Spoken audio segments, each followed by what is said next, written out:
ਸਤਿ ਸ਼੍ਰੀ ਅਕਾਲ। ਤੁਸੀਂ ਜੁੜੇ ਹੋਏ ਹੋ ਪੰਜਾਬੀ ਰੇਡੀਓ ਯੂਐਸਏ ਦੇ ਨਾਲ ਤੇ ਮੈਂ ਹਾਂ ਪ੍ਰਵੀਨ ਸ਼ਰਮਾ ਲੈ ਕੇ ਹਾਜ਼ਰ ਹਾਂ ਪ੍ਰੋਗਰਾਮ ਖਬਰ ਤੇ ਨਜ਼ਰ। ਖਬਰ ਤੇ ਨਜ਼ਰ ਪ੍ਰੋਗਰਾਮ ਦੇ ਵਿੱਚ ਕਈ ਅਹਿਮ ਤੇ ਕਈ ਖਾਸ ਖਬਰਾਂ ਨੂੰ ਲੈ ਕੇ ਜਾਣਕਾਰੀਆਂ ਸਾਂਝੀਆਂ ਕਰਨ ਦੇ ਲਈ ਜੁੜ ਚੁੱਕੇ ਨੇ ਮਿੰਟੂ ਗੁਰਸਰੇਗਾ ਜੀ। ਮਿੰਟੂ ਜੀ ਸਤਿ ਸ਼੍ਰੀ ਅਕਾਲ, ਸਵਾਗਤ ਹੈ ਜੀ। ਸ਼ੁਕਰੀਆ ਸਾਰਿਆਂ ਨੂੰ, ਸਤਿ ਸ੍ਰੀ ਅਕਾਲ ਜੀ। ਜੀ ਅੱਜ ਦਾ ਇਹ ਖਬਰ ਤੇ ਨਜ਼ਰ ਪ੍ਰੋਗਰਾਮ ਸਾਲ 2023 ਦੀ 21 ਨਵੰਬਰ ਦਾ ਪ੍ਰੋਗਰਾਮ ਹੈ ਤੇ ਦਿਨ ਅੱਜ ਮੰਗਲਵਾਰ ਹੈ। ਸਪਾਂਸਰ ਕਰਦੇ ਨੇ ਖਾਲਸਾ ਇੰਸ਼ੋਰੈਂਸ ਏਜੰਸੀ ਵਾਲੇ, ਜਿਨ੍ਹਾਂ ਤੋਂ ਤੁਸੀਂ ਹਰ ਤਰੀਕੇ ਦੀ ਇੰਸ਼ੋਰੈਂਸ ਲੈ ਸਕਦੇ ਹੋ। ਇੰਸ਼ੋਰੈਂਸ ਬਾਰੇ ਪਤਾ ਕਰਨ ਦੇ ਲਈ ਇਹਨਾਂ ਦਾ ਨੰਬਰ ਹੈ 408-272-2500। ਇਹ ਪਿਛਲੇ 3 ਦਹਾਕਿਆਂ ਤੋਂ ਵੱਧ ਸਮੇਂ ਤੋਂ ਇੰਸ਼ੋਰੈਂਸ ਬਿਜ਼ਨਸ ਦੇ ਵਿੱਚ ਨੇ, ਸ਼ਾਨਦਾਰ ਸੇਵਾਵਾਂ ਦੇ ਰਹੇ ਨੇ ਤੇ ਅਮਰੀਕਾ ਭਰ ਦੇ ਵਿੱਚ ਇੰਸ਼ੋਰੈਂਸ ਕਰਦੇ ਨੇ। ਅੱਜ ਹੀ ਡਾਇਲ ਕਰੋ 408-272-2500। ਟਰਕੀਅਨ ਇਮੀਗ੍ਰੇਸ਼ਨ ਲਾ ਫਰਮ ਵਾਲੇ ਜੇ ਟਰਕੀਅਨ ਅਟਾਰਨੀ ਟਰਕੀਅਨ ਦੇ ਨਾਲ ਤੁਸੀਂ ਯੂਐਸ ਇਮੀਗ੍ਰੇਸ਼ਨ ਬਾਬਤ ਕੋਈ ਵੀ ਸਲਾਹ ਕਰਨੀ ਹੈ, ਕੋਈ ਵੀ ਸਵਾਲ ਪੁੱਛਣਾ ਤੇ ਇਹਨਾਂ ਦਾ ਨੰਬਰ ਹੈ 415-909-0503। ਜੀ ਕੇ ਤੁਹਾਨੂੰ ਟਾਯੂਬਾ ਸਿਟੀ, ਪਰਮਜੀਤ ਕੌਰ ਵੈਕਾਵਿਲ, ਪ੍ਰਿਤਪਾਲ ਸਿੰਘ ਸਿੱਧੂ ਫਰੈਜ਼ਨੋ ਜੀਐਨ ਲਿਵ ਵਾਲੇ ਟਰੱਕ ਵਾਸ਼ ਕਰਦੇ ਨੇ, ਆਇਲ ਚੇਂਜ ਕਰਦੇ ਨੇ, ਏਅਰ ਬ੍ਰੇਕਾਂ ਦਾ ਕੰਮ ਤਸੱਲੀ ਬਖਸ਼ ਕਰਵਾ ਸਕਦੇ ਹੋ। ਨਵੇਂ ਪੁਰਾਣੇ ਟਾਇਰ ਵੀ ਇਹਨਾਂ ਤੋਂ ਮਿਲਦੇ ਨੇ। ਲੋਕੇਸ਼ਨ ਹੈ ਸੈਂਟਨੇਲਾ ਦੀ। ਨਿਮਾ ਸੋਤਾ ਦੇ ਨਾਲ ਗੱਲ ਕੀਤੀ ਜਾ ਸਕਦੀ ਹੈ 209-277-0113 ਤੇ। MK market, Kashmir Singh, Jassi Gill, Bhupinder Singh, Nirmal Singh, Sandhu family, Bakersfield, ਇਹਨਾਂ ਸਾਰੇ ਹੀ ਸਪਾਂਸਰ ਦਾ ਬਹੁਤ ਬਹੁਤ ਧੰਨਵਾਦ। ਤੇ ਜੇਕਰ ਤੁਸੀਂ ਵੀ ਪੰਜਾਬੀ ਰੇਡੀਓ ਯੂਐਸਏ ਦੇ ਇਹਨਾਂ ਪ੍ਰੋਗਰਾਮਾਂ ਨੂੰ ਸਪਾਂਸਰ ਕਰਨਾ ਚਾਹੁੰਦੇ ਹੋ ਤਾਂ ਸਟੂਡੀਓ ਦਾ ਨੰਬਰ ਹੈ 408-272-5200। ਪੰਜਾਬੀ ਰੇਡੀਓ ਯੂਐਸਏ ਦੇ ਪ੍ਰੋਗਰਾਮ ਖਬਰ ਤੇ ਨਜ਼ਰ ਨੂੰ ਤੁਸੀਂ ਇਸ ਵੇਲੇ ਸੁਣ ਰਹੇ ਹੋ AM FM ਸਟੇਸ਼ਨਸ ਦੇ ਨਾਲ ਨਾਲ ਰੇਡੀਓ ਸੈੱਟ ਤੇ, ਨੈਟ ਤੇ, mobile app, social media platforms, Facebook, YouTube ਤੇ ਸੁਣ ਰਹੇ ਹੋ, ਦੇਖ ਰਹੇ ਹੋ। ਸਾਰਿਆਂ ਦਾ ਹੀ ਪ੍ਰੋਗਰਾਮ ਖਬਰ ਤੇ ਨਜ਼ਰ ਦੇ ਵਿੱਚ ਸਵਾਗਤ ਹੈ। ਮਿੰਟ ਜੀ ਖਬਰਾਂ ਦੇ ਵੱਲ ਆਈਏ ਤੇ ਸ਼ੁਰੂਆਤ ਕਰੀਏ ਸਿੱਖ ਜੱਜਾਂ ਦੀ ਨਿਯੁਕਤੀ ਤੋਂ। ਇਹ ਨਿਯੁਕਤੀ ਰੁਕਣ ਤੇ ਸੁਪਰੀਮ ਕੋਰਟ ਨੇ ਟਿੱਪਣੀ ਕੀਤੀ ਹੈ ਜੀ। ਦੇਖੋ, 2 ਜੱਜਾਂ ਦਾ ਮਾਮਲਾ ਹੈ। ਜਿਹੜਾ ਜੱਜਾਂ ਦਾ ਮਾਮਲਾ ਹੈ ਇਹ ਕੋਲੀਜੀਅਮ ਸਿਸਟਮ ਦੇ ਨਾਲ ਜੁੜਿਆ। ਕੋਲੀਜੀਅਮ ਸਿਸਟਮ ਜਿਹੜਾ 1998 ਤੋਂ ਲਗਾਤਾਰ ਚੱਲਦਾ ਪਿਆ। ਕੋਲੀਜੀਅਮ ਸਿਸਟਮ ਇਸ ਤਰ੍ਹਾਂ ਦਾ ਜਿਹਦੇ ਵਿੱਚ CJI ਤੋਂ ਲੈ ਕੇ ਲੋਸਟ 4 ਸੀਨੀਅਰ ਜਿਹੜੇ ਜੱਜ ਹੁੰਦੇ ਆ ਉਹ ਬੈਠਦੇ ਆ, ਉਹ ਭੇਜਦੇ ਆ ਇੱਕ ਲਿਸਟ, ਤਬਾਦਲਿਆਂ ਦੀ ਹੋਵੇ ਚਾਹੇ ਨਿਯੁਕਤੀਆਂ ਦੀ ਹੋਵੇ, ਕੇਂਦਰ ਨੇ ਉਹ ਅਪਰੂਵਲ ਦੇਣੀ ਹੁੰਦੀ ਹੈ। ਕੇਂਦਰ ਜੇ ਨਹੀਂ ਕਿਸੇ ਨਾਮ ਤੇ ਅਪਰੂਵ ਕਰਦਾ ਤਾਂ ਫਿਰ ਉਹ ਵਾਪਸ ਆਉਂਦੀ ਹੈ। ਪਰ ਜੇ ਸੁਪਰੀਮ ਕੋਰਟ ਵਾਪਸ ਭੇਜ ਦਿੰਦਾ ਤਾਂ ਸੁਪਰੀਮ ਕੋਰਟ ਦੀ ਵਾਪਸ ਭੇਜੀ ਹੋਈ ਉਸ ਲਿਸਟ ਨੂੰ ਕੇਂਦਰ ਪਾਬੰਦ ਹੈ ਅਪਰੂਵ ਕਰਨ ਵਾਸਤੇ। ਪਰ ਉਹਦੇ ਤੇ ਕੋਈ ਵੀ ਸਮਾਂ ਅਪਲਾਈ ਨਹੀਂ ਹੁੰਦਾ ਕਿ ਇੰਨੇ ਸਮੇਂ ਦੇ ਦੌਰਾਨ ਹੀ ਕਰੂਗੀ।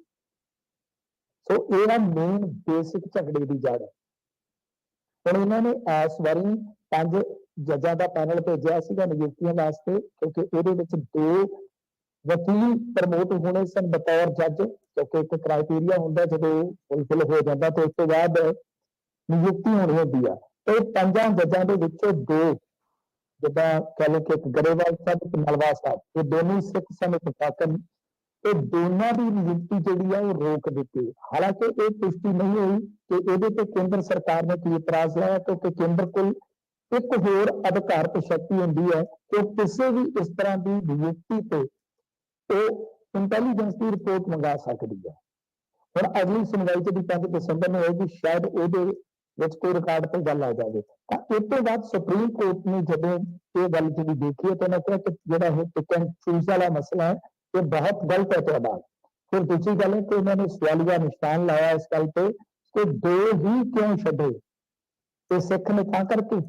ਇਸ ਕਿਉਂ ਦਾ ਜਵਾਬ ਹੋ ਸਕਦਾ ਅਗਲੀ ਸੁਣਵਾਈ ਤੇ ਮਿਲੇ, ਪਰ ਇਸ ਕਿਉਂ ਨੇ ਬਹੁਤ ਸਾਰੇ ਸਵਾਲ ਜਿਹੜੇ ਆ ਹੋਰ ਵੀ ਖੜੇ ਕਰ ਦਿੱਤੇ ਆ, ਕਿਉਂਕਿ ਇਹ ਇੱਕ ਲੜਾਈ ਹੈ ਕੋਲੀਜੀਅਮ ਸਿਸਟਮ ਵਰਸਸ ਗਵਰਨਮੈਂਟ। ਇਹ ਲੜਾਈ ਪਿਛਲੇ ਕੁਝ ਮਹੀਨਿਆਂ ਤੋਂ ਬਹੁਤ ਭਖਵੀਂ ਲੜਾਈ ਸੀ, ਜਿਹਦੇ ਵਿੱਚ ਕਾਨੂੰਨ ਮੰਤਰੀ ਤੇ ਜੁਡੀਸ਼ਰੀ ਆਮਣੇ ਸਾਹਮਣੇ ਹੋ ਗਏ ਸਨ। ਉਹਦੇ ਵਿੱਚ ਇੱਕ ਰਾਸ਼ਟਰਪਤੀ ਵੀ ਆ ਗਿਆ ਸੀ। ਹੁਣ ਇਸ ਟਿੱਪਣੀ ਤੋਂ ਬਾਅਦ ਸ਼ਾਇਦ ਸੁਪਰੀਮ ਕੋਰਟ ਨੇ ਇੱਕ ਤਰ੍ਹਾਂ ਨਾਲ ਇੱਕ ਮੈਸੇਜ ਦੇ ਕੇ ਸਵਾਲ ਜ਼ਰੂਰ ਛੱਡਿਆ ਮੁਆਸ਼ਰੇ ਦੇ ਸਾਹਮਣੇ, ਸਮਾਜ ਦੇ ਸਾਹਮਣੇ, ਕਿ ਕੀ ਮੁਤੱਸਬੀ ਸੋਚ ਵਾਲੇ ਜਦੋਂ ਬਹੁਤ ਜ਼ਿਆਦਾ ਤਾਕਤਵਰ ਹੋ ਜਾਂਦੇ ਆ ਅਤੇ ਜੁਡੀਸ਼ਰੀ ਦੇ ਵਿੱਚ ਉਹਨਾਂ ਦੀਆਂ ਜਿਹੜੀਆਂ ਪਾਵਰਾਂ ਨੇ ਨਿਯੁਕਤੀ ਅਤੇ ਤਬਾਦਲਿਆਂ ਤੱਕ ਉਤਲੇ ਹੱਥ ਆ ਜਾਣ ਤਾਂ ਕੀ ਇਹ ਸਹੀ ਹੈ? ਇਹ ਦੇਖੋ ਸੁਪਰੀਮ ਕੋਰਟ ਨੇ ਬੋਲ ਕੇ ਨਹੀਂ ਕਿਹਾ, ਪਰ ਜੋ ਉਹਨਾਂ ਨੇ ਸਵਾਲੀਆ ਨਿਸ਼ਾਨ ਲਾਇਆ ਤਾਂ ਉਹਦੇ ਤੋਂ ਬਾਅਦ ਇਹ ਬਹਿਸ ਛਿੜਦੀ ਹੈ, ਕਿਉਂਕਿ ਕੋਲੀਜੀਅਮ ਸਿਸਟਮ ਨੂੰ ਭੰਗ ਕਰਕੇ ਸਰਕਾਰ ਚਾਹੁੰਦੀ ਹੈ ਕਿ ਜਿਵੇਂ ਅੱਗੇ ਲੈਂਦਾ ਸੀ ਨੈਸ਼ਨਲ ਜੁਡੀਸ਼ੀਅਲ ਅਪਾਇੰਟਮੈਂਟ ਐਕਟ, ਉਹਦੇ ਤਹਿਤ ਘੱਟੋ ਘੱਟ ਜਿਹੜਾ ਅਪਰਹਿਣ ਜਿਹੜਾ ਰਹਿੰਦਾ ਆ ਜੁਡੀਸ਼ਰੀ ਦਾ ਉਹਨੂੰ ਖਤਮ ਕੀਤਾ ਜਾਵੇ। ਸੋ ਇਹ ਬਹਿਸ ਇੱਕ ਵਾਰੀ ਮੁੜ ਤੋਂ ਜਿਹੜੀ ਆ ਉਹ ਫਿਰ ਸ਼ੁਰੂ ਹੋ ਗਈ ਆ ਕਿ ਕੀ ਕੇਂਦਰ ਸਰਕਾਰ ਅੱਜ ਜੇਕਰ ਸੀਮਿਤ ਸ਼ਕਤੀਆਂ ਦੇ ਬਾਵਜੂਦ ਖਾਸ ਨਿਯੁਕਤੀਆਂ ਨੂੰ ਰੋਕ ਦਿੰਦਾ ਹੈ, ਜਦੋਂ ਇਹ ਆਦੀ ਹੋ ਗਿਆ ਜਾਂ ਅੱਧ ਤੋਂ ਵੀ ਵੱਧ ਤਾਕਤ ਦੇ ਮਾਲਕ ਹੋ ਗਿਆ ਜੁਡੀਸ਼ਰੀ ਦੀ ਨਿਯੁਕਤੀ ਦੇ ਵਿੱਚ, ਤਬਾਦਲਿਆਂ ਦੇ ਵਿੱਚ, ਤਾਂ ਕੀ ਇਹ ਸਹੀ ਢੰਗ ਨਾਲ ਕੰਮ ਹੋ ਸਕੇਗਾ? ਸੋ ਬਹੁਤ ਸਵਾਲ ਨੇ, ਇੱਕ ਸਵਾਲੀਆ ਨਿਸ਼ਾਨ ਤੇ ਮਤ। ਰਾਮ ਰਹੀਮ ਮਿੰਟੂ ਜੀ ਕਹਿੰਦੇ 3 ਹਫ਼ਤਿਆਂ ਦੀ ਪੇਰੋਲ ਤੇ ਰਿਹਾ ਹੋ, ਫਰਲੋ ਤੇ ਮਾਫ ਕਰਨਾ, ਫਰਲੋ ਤੇ ਰਿਹਾ। ਹਾਂਜੀ, ਬਸ ਕਾਫਲੇ ਫਰਲੋ ਵੀ ਹੋ ਜਾਂਦੀ ਹੈ, ਕੋਲੇ ਲੰਘ ਜਾਂਦੇ ਨੇ। ਤੇ ਇਹਨਾਂ ਦਾ ਇੱਕ ਧੜਾ ਅੱਡ ਹੋਇਆ, ਉਹਨਾਂ ਨੂੰ ਵੈਸੇ ਮੰਨਦੇ ਨਹੀਂ ਗਏ। ਉਹ ਕਹਿੰਦੇ ਕਿ ਇਹ ਤੇ ਜੇਲ੍ਹ ਦੇ ਵਿੱਚ ਉਹਦੇ ਦੀ ਸ਼ਾਹੀ ਸ਼ੂ ਤੇ ਲੱਗੀ ਨਹੀਂ ਹੁੰਦੀ ਹੈ, ਤੇ ਕਦੇ ਝੂਠਿਆਂ ਨੂੰ ਇਹ ਤਾਂ ਕੋਈ ਡਰ ਹੀ ਆ ਜਾਂਦਾ। ਉਹ ਦਾ ਰੁਪਿਆ ਦੱਸੀ ਜਾਂਦੇ ਨੇ, ਪਤਾ ਨਹੀਂ ਕੀ ਚੱਲੀ ਜਾਂਦਾ। ਉਹ ਤਾਂ ਅੱਗੇ ਕੋਰਟ ਵੀ ਚਲੇ ਗਏ ਸੀ ਤੇ ਸਾਡਾ ਤਾਂ ਬਾਬਾ ਹੀ ਨਕਲੀ ਆ। ਤੇ ਕੋਰਟ ਨੇ ਆਖਿਆ ਸੀ ਇਹ ਕੋਈ ਫਿਲਮ ਦੀ ਕਹਾਣੀ ਹੈ ਯਾਰ, ਉਹਨਾਂ ਦੀ ਪਟੀਸ਼ਨ ਜਿਹੜੀ ਖਾਰਜ ਹੋ ਗਈ ਸੀ। ਦੇਖੋ ਅੱਜ ਵੀ ਜਿਹੜੀ ਇਹ ਫਰਲੋ ਮਿਲੀ ਆ, ਤਾਂ ਉਹ ਫਰਲੋ ਮਿਲ ਗਿਆ ਸਾਰ ਫਰਲੋ ਮੈਂ ਜਿਵੇਂ ਤੁਹਾਨੂੰ ਕਿਹਾ ਕਿ ਕਾਫਲਾ ਜਿਹੜਾ ਗੁਜ਼ਰ ਗਿਆ, ਹਨੀਪ੍ਰੀਤ ਉੱਥੇ ਖਲੋਤੀ ਹੁੰਦੀ ਹੈ ਡੇਅਰੀ ਦੇ ਗੇਟ ਦੇ ਅੱਗੇ, ਲਾ ਕੇ ਗੱਡੀਆਂ ਉੱਥੇ ਚੁੱਕਦੀ ਹੈ ਤੇ ਸਿੱਧਾ ਬਾਗਪਤ ਯੂਪੀ ਦੇ ਵਿੱਚ, ਕਿਉਂਕਿ ਇੱਥੇ ਸਰਸੇ ਦੇ ਵਿੱਚ ਨਹੀਂ ਆ ਸਕਦਾ, ਹਰਿਆਣੇ ਦੇ ਵਿੱਚ ਨਹੀਂ ਆ ਸਕਦਾ। ਪਰ ਗੱਲ ਇਹ ਹੈ ਕਿ ਹੁਣ ਜੇਲ੍ਹ ਦੇ ਵਿੱਚ ਜਾਣਾ ਵੀ ਉਹਦਾ ਕੋਈ ਜਾਣਾ ਨਹੀਂ ਹੈਗਾ। 2-3 ਸਾਲ ਦਾ ਸਮਾਂ ਜੇ ਤੁਸੀਂ ਕੱਢ ਕੇ ਦੇਖ ਲਓ, ਲਗਭਗ 150 ਤੋਂ 200 ਦਿਨ ਉਹਦਾ ਬਾਹਰ ਹੀ ਬੀਤਿਆ ਹੋਊਗਾ। ਆਉਣ ਵਾਲੇ ਦਿਨਾਂ ਦੇ ਵਿੱਚ ਇਹ ਤੋਂ ਵੀ ਜ਼ਿਆਦਾ ਸਮਾਂ ਉਹ ਬਿਤਾਏਗਾ ਤੇ ਇੱਕ ਦਿਨ ਪੱਕੀ ਰਿਹਾਈ ਹੋ ਜਾਣੀ ਹੈ, ਕਿਉਂਕਿ ਬਹੁਤ ਜਦੋਂ ਕਹ ਲਓ ਕਿ ਪੈ ਜਾਂਦੀ ਹੈ ਇੱਕ ਸਟੱਡੀ, ਤਾਂ ਫਿਰ ਇੱਕ ਵੇਲੇ ਉੱਤੋਂ ਪੱਕੀ ਜ਼ਮਾਨਤ ਵੀ ਮਿਲ ਜਾਂਦੀ ਹੈ। ਪਰ ਜਿਹੜੀ ਇਹ ਫਰਲੋ ਆ ਠੀਕ ਉਸ ਵੇਲੇ ਆਈ ਹੈ ਜਦੋਂ ਬਿਲਕੁਲ ਰਾਜਸਥਾਨ ਦੇ ਵਿੱਚ ਵੋਟਿੰਗ ਜਿਹੜੀ ਹੈ ਉਹ ਐਨ ਨੇੜੇ ਆ ਗਈ ਆ।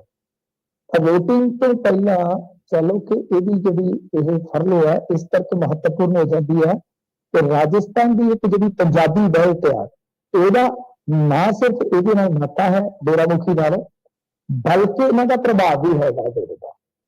ਸੋ ਕੀ ਇਹ ਫਰਲੋ ਉਸੇ ਮਜ਼ੇ ਨਜ਼ਰ ਆਈ ਹੈ, ਕਿਉਂਕਿ ਕਹਿਣ ਜੋ ਮਰਜ਼ੀ ਕਹੀ ਜਾਂਦੇ ਤੇ ਹੈ, ਸਾਫ਼ ਹੀ ਹੈ ਕਿ ਜੋ ਨਜ਼ਰੇ ਅਨਾਇਤ ਇਹਦੇ ਤੇ ਹੈ ਉਹ ਆਮ ਕੈਦੀ ਤੇ ਥੋੜੀ ਹੁੰਦੀ ਹੈ ਸਰਕਾਰ ਦੀ। ਇਸ ਕਰਕੇ ਕਈ ਜੋ ਮਰਜ਼ੀ ਜਾਣ ਕੇ ਇਹ ਕਾਨੂੰਨੀ ਪ੍ਰਕਿਰਿਆ ਦਾ ਹਿੱਸਾ ਆ, ਪਰ ਕਿਤੇ ਨਾ ਕਿਤੇ ਵੋਟਾਂ ਨਾਲ ਜੋੜਿਆ ਜਾ ਰਿਹਾ। ਪਰ ਦੂਸਰੇ ਪਾਸੇ ਡੇਰੇ ਦੇ ਵਿੱਚ ਜਿਹੜੇ ਇਸ ਤਰ੍ਹਾਂ ਦੇ 3 ਧੜੇ ਬਣੇ ਆ, ਉੱਥੇ ਵੀ ਧੜ ਚਰਚਾਵਾਂ ਚੱਲਦੀਆਂ ਪਈਆਂ ਨੇ। ਐਤਕੀ ਹੁਣ ਦੇਖੋ ਆਨਲਾਈਨ ਅੱਗੇ ਸਤਸੰਗ ਤੇ ਵੀ ਇਤਰਾਜ਼ ਹੋਇਆ ਸੀਗਾ, ਛੁੱਟੀ ਤੇ ਵੀ ਇਤਰਾਜ਼ ਹੋਇਆ ਸੀਗਾ, ਉਹ ਸਾਰੀਆਂ ਚੀਜ਼ਾਂ ਨਾਲ ਚੱਲਦੀਆਂ ਨੇ। ਕੀ ਹੁਣ ਆਨਲਾਈਨ ਸਤਸੰਗ ਹੋਏਗਾ ਜਾਂ ਕੋਈ ਮੈਸੇਜ ਵੋਟਰਾਂ ਵਾਸਤੇ ਛੱਡਿਆ ਜਾਂਦਾ? ਅੱਗੇ ਜਿਵੇਂ ਹੀ ਵੋਟਾਂ ਦੇ ਨੇੜੇ ਇਹਨੂੰ ਕੋਈ ਫਰਲੋ ਜਾਂ ਪੈਰੋਲ ਮਿਲਦੀ ਸੀਗੀ, ਤਾਂ ਠੀਕ ਉਸ ਵੇਲੇ ਇੱਕ ਪੈਗਾਮ ਵੀ ਚਲਾ ਜਾਂਦਾ।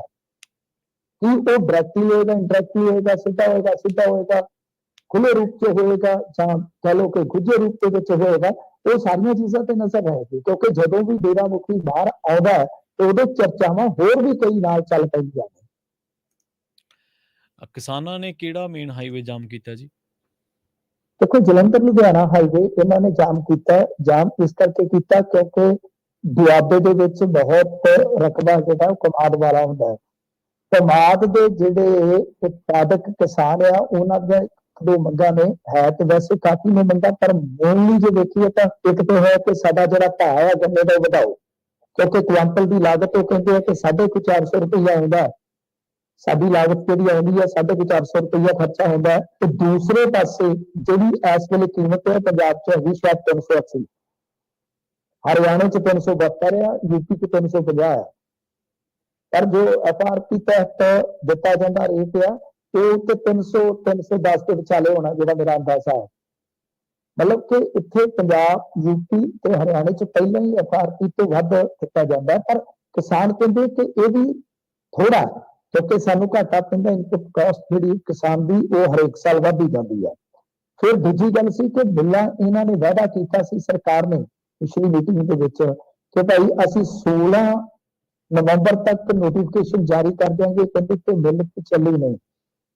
ਬਹੁਤ ਸਾਰੇ ਕਿਸਾਨ ਜਿਹੜੇ ਆ ਉਹਨਾਂ ਦਾ ਗੰਨਾ ਪੱਕਾ ਖਲੋਤਾ, ਉਹਨਾਂ ਨੇ ਗਾਂ ਫਿਰ ਤੁਹਾਨੂੰ ਪਤਾ ਖੇਤ ਖਾਲੀ ਕਰਨਾ, ਫਿਰ 100 ਗਾਂ ਬੰਦੇ ਦੀ ਪਲਾਨਿੰਗ ਹੁੰਦੀ ਆ। ਸੋ ਇਹ 2-3 ਚੀਜ਼ਾਂ ਨੇ ਜਿਹਦੇ ਕਰਕੇ ਇਹਨਾਂ ਨੇ ਇਹ ਸੜਕ ਜਿਹੜੀ ਬਹੁਤ ਜ਼ਿਆਦਾ ਰੁੱਝੀ ਹੋਈ ਸੜਕ ਹੈ, ਪੰਜਾਬ ਦੀਆਂ ਰੁੱਝੀਆਂ ਹੋਈਆਂ ਸੜਕਾਂ 'ਚ ਪ੍ਰਮੁੱਖ ਸੜਕ ਇਹ ਆ। ਇਹ ਮਤਲਬ ਕਿ ਇਧਰ ਥੱਲੇ ਨੂੰ ਆ ਕੇ ਦਿੱਲੀ ਨੂੰ ਬਣ ਜਾਂਦੀ ਹੈ ਸੜਕ, ਇਹ ਇਧਰ ਨੂੰ ਫਗਵਾੜੇ ਤੋਂ ਜਲੰਧਰ ਨੂੰ ਜਾਂਦੀ ਹੈ, ਧੰਨਵਾਦ ਜਿਹੜਾ ਇਹ ਸਾਰਾ ਹੈਗਾ ਏਰੀਆ। तो कहने का मतलब यह है कि बहुत महत्वपूर्ण सड़क का एक हिस्सा किसानों ने ब्लॉक किया। किसानों ने नाल ये गल आखी आ कि जेकर साडियां मंगां कल तੀਕਰ ना मन्नियां गईयां तो फिर असीं रेलवे ट्रैक भी जाम कर सकते हैं। ये उतो भी चिंताजनक गल है, क्योंकि जे रेल ते जाके उत्थे भी रेल ट्रैक ते भी जाके किसान बैठ जाते, सड़क ते भी किसान बैठ जाते, तो सरकार वास्ते विपता तो बढ़ेगी, जनता वास्ते खज्जल खुआरी भी बढ़ जाएगी। गल यह है कि जो तुसीं मीटिंगां कीतियां तो फिर उन्होंने लारा क्यों लाया। दूजी गल है कि उन्होंने अल्टीमेटम सी तुसीं अपना कोई वफद भेज के जां उन्होंने बुला के कोई विचलड़ा रस्ता क्यों नहीं कढ़दे। तो तीजी गल है डाइवर्सिफिकेशन होई जाते जे, तो जिधर डाइवर्सिफिकेशन होनी हुंदी है, गन्ना नरमा मक्की आ मूंगी आ जिहड़ियां चीज़ां माड़ियां मोटियां हैगियां उन्हां ते तुसीं आके ते इस तरह डोल जांदे जे, फिर किन्ने तुहाडे डाइवर्सिफिकेशन दी नाला मुड़ के फिर नहीं आ। इस करके गल यह है कि ये चीज़ां कोई हल होना चाहिए ना, तो पता नहीं क्यों। तो हुण देखो तुसीं हो तो जाना ही है, पर यह सारा कुछ है कि लोगों को खज्जल करके होएगा। ਤੇ ਜੱਜ ਤੇ ਵੱਡਾ ਦੋਸ਼ ਲੱਗਿਆ ਜੀ। देखो ये फरीदकोट का एक जज है जिहदे बारे इहदे एक कजन ब्रदर ने शिकायत की सी। इहदा दावा कि मैं पहला इनफोर्समेंट डायरैक्टरेट यानी ईडी ਨੂੰ भी शिकायत की है बाई दे विच, पर उन्होंने कोई एक्शन नहीं लिया। तो तद फिर हुण ये जिहड़ा बंदा है मानसेरा ये चले गया हाई कोर्ट के विच। हाई कोर्ट च जाके जिहड़ी पटीशन इन्होंने लाई है, पटीशन च दावा किया गया कि इस जज ने अपनी सस दे नाम बेनामी जायदाद खरीदी है, जबकि उहदे कोल आमदन का कोई साधन ही नहीं। इसने अपने मुंडे के नाम पर जायदादा खरीद के रखिया, जिहड़ा काम ही नहीं करता, जिहड़ा कोई काम नहीं, बस मतलब कोई वेला रहना ही उहदे कोल एक काम आ। ये अपने आप के विच काफी वड्डे दोष है, पर इस तो भी वड्डे दोष लगे ने इत्थे भी जुडिशरी के जजां ते। आ थोड़ा समय पहले ही हाले मैनूं लगदा 2-3 महीने बीते होने आ, एक जज की इत्थे गिरफ्तारी हुई है। वो तो लगा भी नाले शायद सीबीआई कोर्ट दे विच सी, सीबीआई कोर्ट दे विच लगा सीगा ते गिरफ्तार किया ईडी ने आके मनी लॉन्ड्रिंग। तो कैसी जजी कर रहे हैं, कैसा जज पुणा है इन्हां दा तुसीं देख ही लो। हुण ये कजन ब्रदर जिहड़ा दावा करता कि पहला मेरी इहदे नाल नजदीकी सीगी, नेड़ता सी, और जदों मैं इहदे लक्षण वेखे फिर मैं भी दूर हो गया। तो एक देखो पटीशन करता जिहड़ा दावा करता कि मैं कजन ब्रदर हाँ, वो नाल नाम दस रहा है, नाम लिख रहा है कि फलाने फलाने के नाम पे जायदाद खरीदी है। हाई कोर्ट दे विच जाके पटीशन पाउणी, ये मैनूं नहीं लगता कि कोई बेतथी गल कोई उत्थे जाके करके तो आराम नाल निकल जाएगा, क्योंकि जे इस तरह की कोई गल निकलती है तो फिर हाई कोर्ट उत्थे खिंच लैंदा। इस करके इस जज पे फरीदकोट के जज पे बहुत गंभीर दोष लगे ने। हुण पंजाब सरकार नूं नोटिस कर दिता गया, ते जज नूं नोटिस कर दिता गया, ईडी नूं नोटिस कर दिता गया, ते इस तो इलावा शायद रजिस्ट्रार हाई कोर्ट है जिहड़ा उसनूं भी जवाब देण वास्ते कहा गया। ਤੇ ਮਾਂ ਦੀ ਇਲਾਜ ਦੇ ਦੌਰਾਨ ਮੌਤ ਹੋ ਗਈ ਮਿੰਟੂ ਜੀ, ਤੇ ਪੁੱਤ ਨੇ ਡਾਕਟਰ ਨੂੰ ਬੇਨਕਾਬ ਕੀਤਾ ਜੀ। हाँ जी, देखो गल है कि जिहड़ा ये इलाज करवा रहा सीगा अपनी मां का ये मुंडा, असल दे विच वो जिहड़ा इलाज बीबी का होया सीगा वो होया सीगा दिल दा, मतलब कि दिल दे नाल ही खिलवाड़। अजकल वैसे भी दिल दे नाल तां दुनिया बहुत खिलवाड़ करदी है, पर इत्थे मसला सीगा कि एक हार्ट सेंटर तो यानी जलंधर तो ये इन्होंने इलाज करवाया सीगा। इलाज के दौरान बीबी की हो गई मौत जी। जब मौत हो गई तो उन्हें दोष लाया कि इलाज च किते ना किते लापरवाही हुई है। फिर बोर्ड बिठाया गया तो उन्होंने कहा कि नहीं इलाज के दौरान कोई कोताही नहीं करती, ये क्लियर है कि भाई मतलब कि सारा कुछ ठीक है। अच्छा, उस तो बाद फिर वो जो एक डॉक्टर सीगा पांडे साहब, ਉਹਦੇ ਤੇ शक पिया, ਉਹਨੂੰ जांच वास्ते तलब करवाया गया। वो बहुत बारी ਉਹਨੂੰ ਜਦੋਂ सद्दिया गया, बहुत बारी सद्दिया गया कि आया ही नहीं, आया नहीं। उस तो बाद शक पिया तो इन्हें ये मुंडे ने यानी करनाटक की यूनीवर्सिटी तो जिहड़ा उन्हें लियांदा सीगा बना के सर्टिफिकेट, ओदी आरटीआई राही जानकारी मंगी, पता लग्या कि भाई ये तो डिग्री फर्जी है। जब एक बार डिग्री फर्जी से तो हो गई फिर तो तुहानूं पता ही है खलारा पै जाना, फिर तो पता ही लग गया। सो ये जी डिग्री ये कोल सीगी BA MSD शब्द, ये ਫਰਜ਼ੀ ਪਾਈ। ਉਹ ਕਹਿੰਦੇ ਕਿ ਇਹੋ ਜਿਹੀ ਕੋਈ ਡਿਗਰੀ ਹੁੰਦੀ ਨਹੀਂ।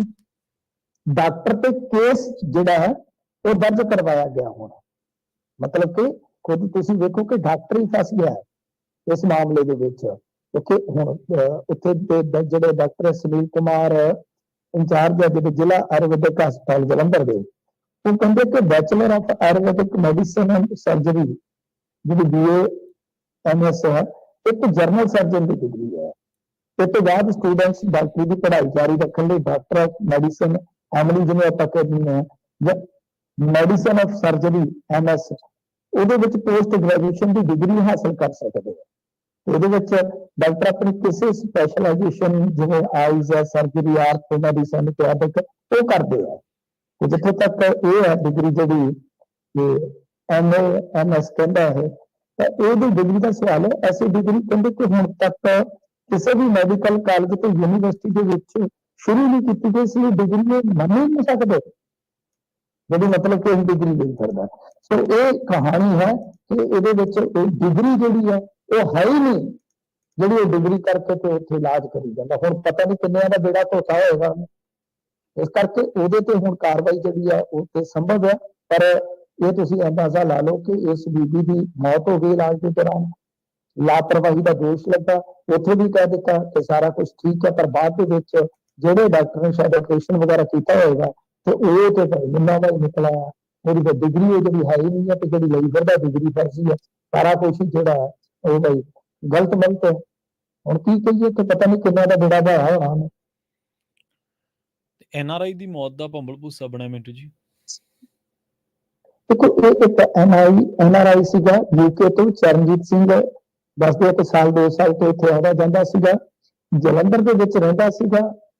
ਇਹਦੀ ਮੌਤ ਹੋਈ ਹੈ 4ਥੀ ਮੰਜ਼ਿਲ ਤੇ ਡਿੱਗਿਆ। ਵੈਸੇ ਇਹਦਾ ਘਰ ਵੀ ਜਿਹੜਾ ਸੀਗਾ, ਫਲੈਟ ਵੀ ਸੀਗਾ ਜਿਹੜਾ, ਉਹ 4ਥੀ ਮੰਜ਼ਿਲ ਤੇ ਸੀਗਾ।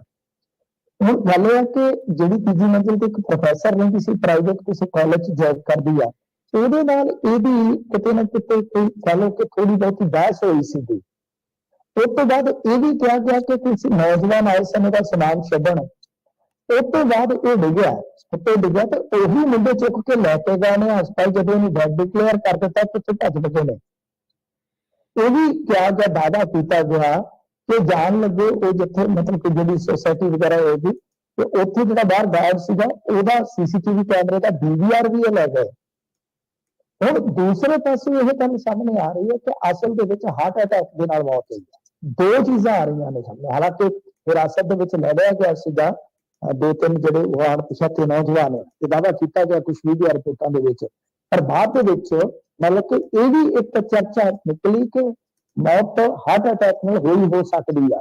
ਹੁਣ ਇਹ ਪੋਸਟਮਾਰਟਮ ਦੀ ਰਿਪੋਰਟ ਜਿਹੜੀ ਹੈ ਦੇਖਦੇ ਪਏ ਪੁਲਿਸ ਵਾਲੇ ਕਿ ਜੇ ਪੋਸਟਮਾਰਟਮ ਦੀ ਰਿਪੋਰਟ ਦੇ ਵਿੱਚ ਕੋਈ ਐਸੀ ਨਿਕਲਦੀ ਹੈ ਸੰਭਾਵਨਾ, ਤਾਂ ਫਿਰ 302 ਦੇ ਤਹਿਤ ਮਾਮਲਾ ਦਰਜ ਹੋਏਗਾ। ਅਦਰਵਾਈਜ਼ ਜਿਹੜਾ ਫਿਰ ਇਸ ਹਿਸਾਬ ਨਾਲ ਕਾਰਵਾਈ ਹੋਏਗੀ।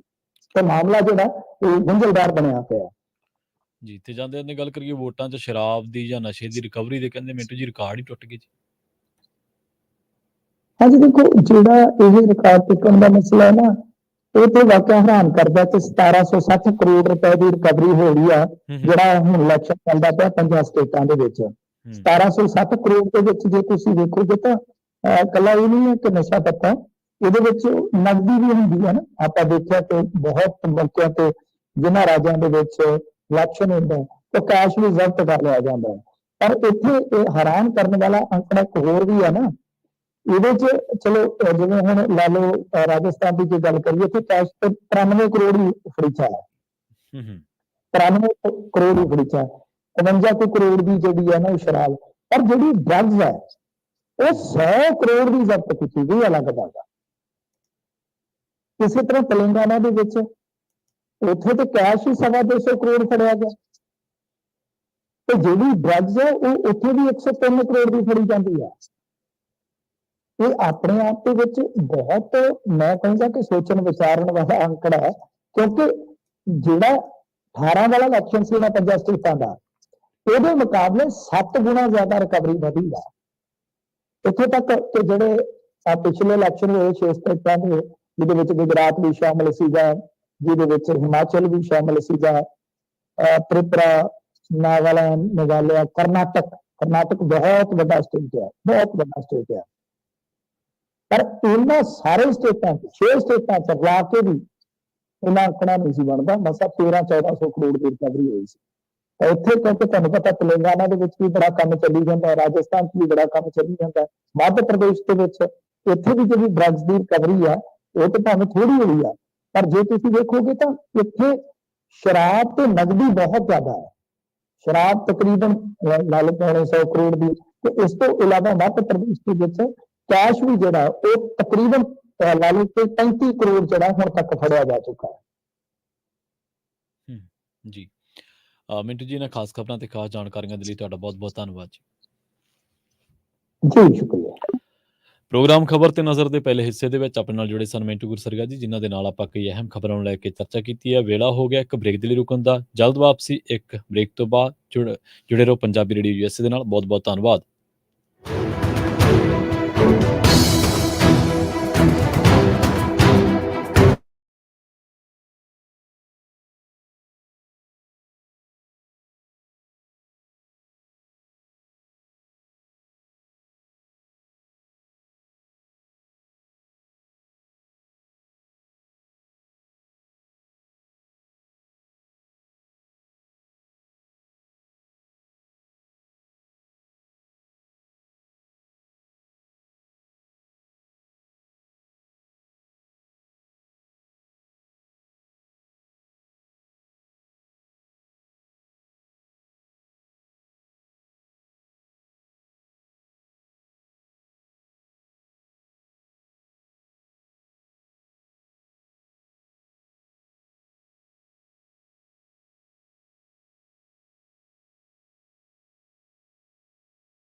ਬ੍ਰੇਕ ਤੋਂ ਬਾਅਦ ਇੱਕ ਵਾਰ ਮੁੜ ਤੋਂ ਤੁਹਾਡਾ ਸਾਰਿਆਂ ਦਾ ਸਵਾਗਤ ਹੈ ਪ੍ਰੋਗਰਾਮ ਖਬਰ ਤੇ ਨਜ਼ਰ ਦੇ ਵਿੱਚ। ਤੁਸੀਂ ਜੁੜੇ ਹੋਏ ਹੋ ਪੰਜਾਬੀ ਰੇਡੀਓ ਯੂਐਸਏ ਨਾਲ ਤੇ ਆਪਾਂ ਰੁਖ ਕਰਦੇ ਹਾਂ ਕੁਝ ਹੋਰ ਅਹਿਮ ਖਬਰਾਂ ਦਾ। ਭਾਜਪਾ ਦੇ ਸੂਬਾ ਪ੍ਰਧਾਨ ਸੁਨੀਲ ਜਾਖੜ ਨੇ ਦੋਸ਼ ਲਾਇਆ ਕਿ ਸੂਬੇ ਦੇ ਵਿੱਚ ਕਾਨੂੰਨ ਵਿਵਸਥਾ ਪੂਰੀ ਤਰ੍ਹਾਂ ਲੀਹੋਂ ਲੱਥ ਚੁੱਕੀ ਹੈ ਤੇ ਦਿਨ ਦਿਹਾੜੇ ਅਪਰਾਧਿਕ ਘਟਨਾਵਾਂ ਵਾਪਰ ਰਹੀਆਂ ਨੇ। ਜਾਖੜ ਤੇ ਕੇਂਦਰੀ ਮੰਤਰੀ ਸੋਮ ਪ੍ਰਕਾਸ਼ ਮੀਡੀਆ ਦੇ ਨਾਲ ਗੱਲਬਾਤ ਕਰ ਰਹੇ ਸਨ। ਜਾਖੜ ਨੇ ਕਿਹਾ ਕਿ ਮੁੱਖ ਮੰਤਰੀ ਭਗਵੰਤ ਮਾਨ ਆਪ ਵਿਧਾਇਕ ਸਵਰਨ ਸਿੰਘ ਧੁੰਨ ਦੇ ਪਰਿਵਾਰਕ ਮੈਂਬਰ ਦਾ ਨਾਂ ਨਸ਼ਾ ਤਸਕਰੀ ਦੇ ਵਿੱਚ ਆਉਣ ਦੇ ਮੁੱਦੇ ਤੇ ਸਥਿਤੀ ਸਪਸ਼ਟ ਕਰਨ। ਜਾਖੜ ਨੇ ਕਿਹਾ ਕਿ ਵਿਧਾਇਕ ਸਵਰਨ ਸਿੰਘ ਧੁੰਨ ਦੇ ਖਿਲਾਫ ਸਾਲ 2002 ਦੇ ਵਿੱਚ ਹਰੀਕੇ ਥਾਣੇ ਦੇ ਵਿੱਚ ਤਸਕਰੀ ਦੇ ਦੋਸ਼ ਹੇਠ ਕੇਸ ਦਰਜ ਹੋਇਆ ਸੀ।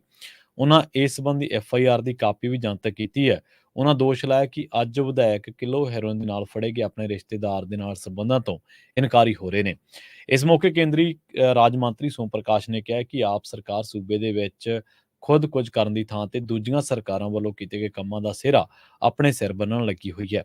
ਉਹਨਾਂ ਦਾਅਵਾ ਕੀਤਾ ਕਿ ਕੇਂਦਰ ਸਰਕਾਰ ਵੱਲੋਂ ਹੁਸ਼ਿਆਰਪੁਰ ਅਤੇ ਕਪੂਰਥਲਾ ਦੇ ਮੈਡੀਕਲ ਕਾਲਜਾਂ ਦੇ ਲਈ 60-40 ਦੇ ਅਨੁਪਾਤ ਦੇ ਮੁਤਾਬਕ ਪੰਜਾਬ ਨੂੰ 467 ਕਰੋੜ ਰੁਪਏ ਜਾਰੀ ਹੋਏ ਨੇ, ਪਰ ਸੂਬਾ ਸਰਕਾਰ ਨੇ ਇਹ ਪ੍ਰੋਜੈਕਟ ਮੁਕੰਮਲ ਕਰਨ ਦੇ ਵਿੱਚ ਕੋਈ ਦਿਲਚਸਪੀ ਨਹੀਂ ਦਿਖਾਈ।